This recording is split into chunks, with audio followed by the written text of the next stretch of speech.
Agora, na parte 4, nós vamos ver mulheres com disposição para ofertar.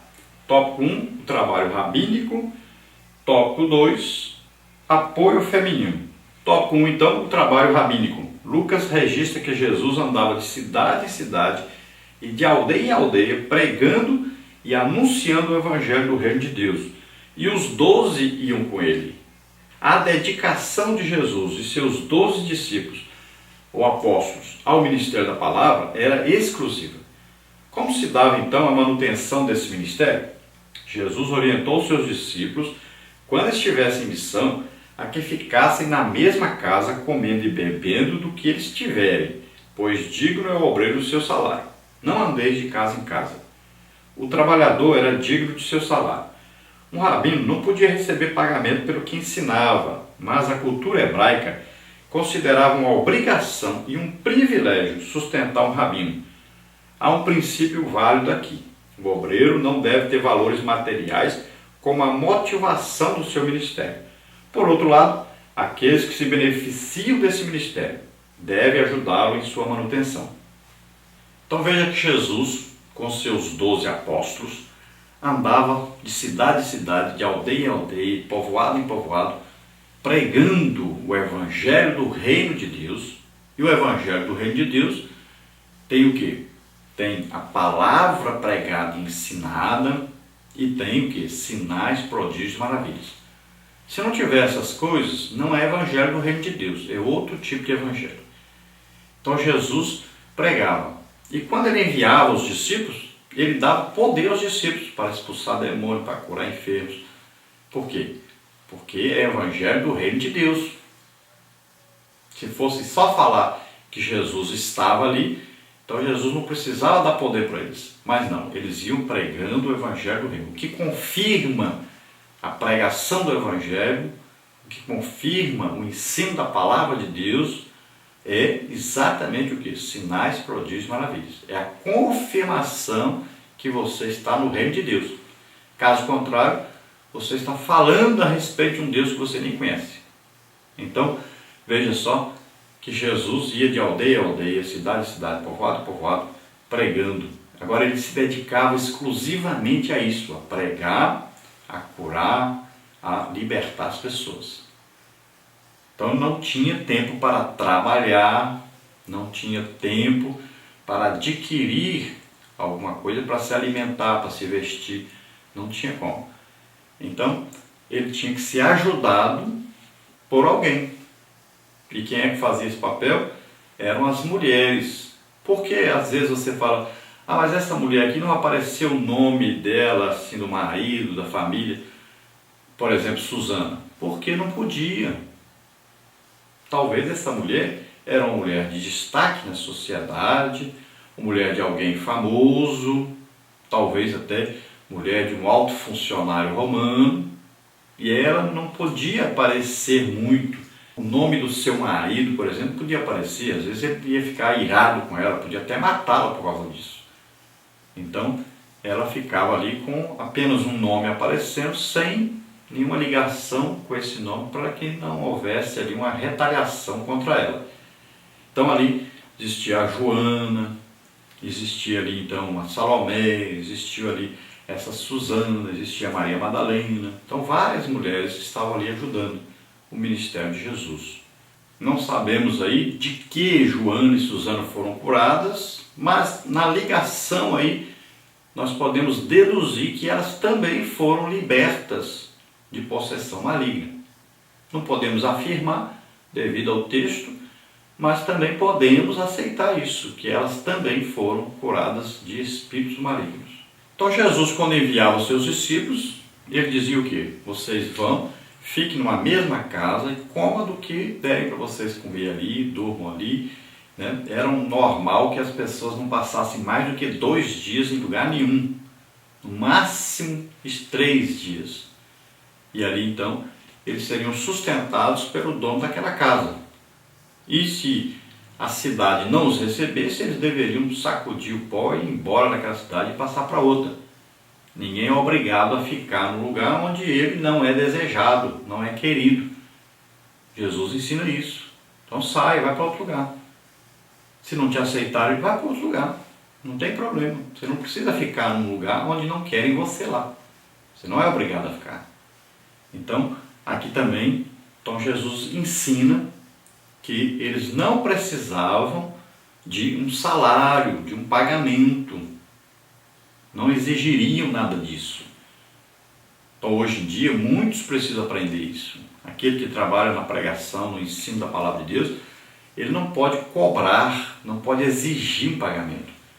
Agora, também é normal que as pessoas que estão sendo beneficiadas pelo ensino, pela pregação e também pelos milagres, é normal que essas pessoas sintam o desejo de ajudar as pessoas que está sendo ali um canal de Deus para abençoá-las. Porque ninguém vive também sem comer, sem vestir, ninguém vive sem ter as suas despesas. Então, ele precisa, não exige, não pede, mas as pessoas, devido a serem agradecidas a Deus por enviar alguém para abençoá-las, elas também abençoam essa pessoa. Isso é normal. Ninguém vai ignorar isso.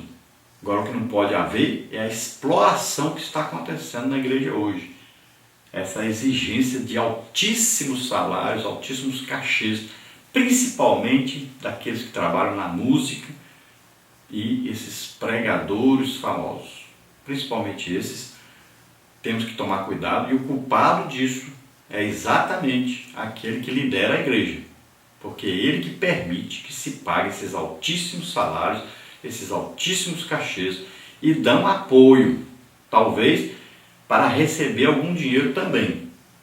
Então, apoiam esses shows, apoiam essas coisas que estão acontecendo por aí. Então, devemos tomar todo cuidado, porque está já uma coisa já demais, passou já do limite. Então, deve-se reunir o ministério, né, a CJDB, reunir e já colocar um limite. Olha, o limite é esse, o pregador, o cantor, a cantora, o limite é esse e acabou.